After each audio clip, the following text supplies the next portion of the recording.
कुआं छोड़ो, हम तलैया भी नहीं खोदने देंगे तुमको। तुम सिर्फ हमारे हो। क्या मैं आपके बाथरूम में नहा सकती हूँ? मेरे बाथरूम में पानी नहीं आ रहा है।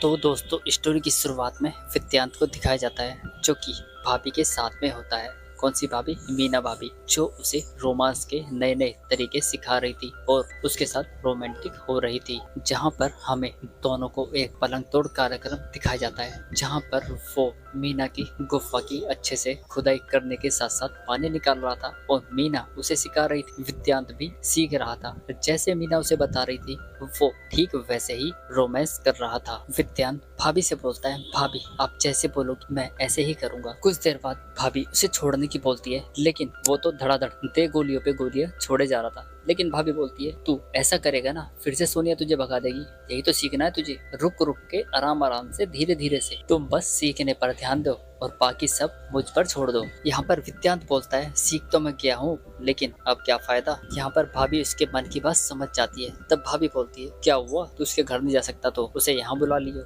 फिर वो ये बोलता है, अच्छा तो माँ बाप भी तो रहते हैं ना घर पे। भाभी बोलती है, कोई बात नहीं, उनके बारे में मैं सोच लूंगी। जिसके बाद हमें कहानी में नेक्स्ट सीन दिखाया जाता है। यहाँ पर विद्यांत फिर से सोनिया को कॉल करता है और बोलता है, सोनिया, वो मतलब उसे वो उलझन में फंसा देता है। तब वो भाभी से पूछता है, आगे क्या बोलूं। भाभी फोन लेती है, तुरंत काट देती है और बोलती है, आगे चलो अब मैं बताती हूँ क्या करना है। जिसके बाद विद्यांत के दिल की धड़कन तेज हो जाती है। उसे समझ नहीं आ रहा था कि वो घर पर आएगी भी या नहीं। फिर क्या था, कुछ देर तक इंतजार करने के बाद वो उसे बाहर दिखाई देती है। तब वो भाभी के साथ फिर से एक नाटक करने लगता है ताकि सोनिया को ये भरोसा हो सके कि इन दोनों के बीच शायद कुछ चल रहा है। सोनिया उनकी बात सुनकर गुस्से में हो जाती है और दीवार को जोर जोर से पीटने लगता है। तब विद्यांत दरवाजा ओपन करता है। यहाँ पर सोनिया उन्हें देखकर काफी गर्म हो जाती है।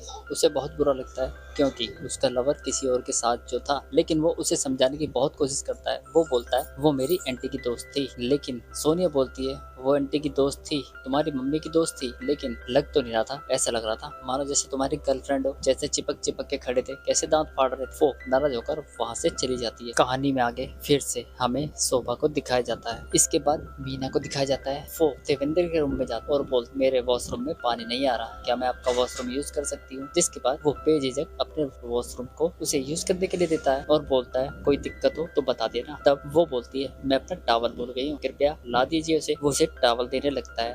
तब भाभी से अंदर खींच लेती है और यहाँ पर हमें दोनों के बीच एक रोमांटिक कार्यक्रम दिखाया जाता है, जहाँ पर दोनों खूब रोमांस करते हैं और पलंग तोड़ते हैं। यहाँ पर उन दोनों का कुछ कार्यक्रम आगे बढ़ता। इससे पहले देवेंद्र ठरकी की आंख खुल जाती है। दरअसल वो ये सब सीन रूम में बाहर खड़े होकर देख रहा था। अब नेक्स्ट डे विद्यांत फिर से अपनी मीना आंटी के साथ बाहर गार्डन में घूमने जाता है कि वहाँ पर हम उसकी फ्रेंड सोनिया को देख लेते हैं। वो फिर से उसे देखकर चलने लगती है, लेकिन वो क्या कर यहाँ पर हमारा एपिसोड खत्म हो जाता है। तो मिलते हैं नेक्स्ट वीडियो में।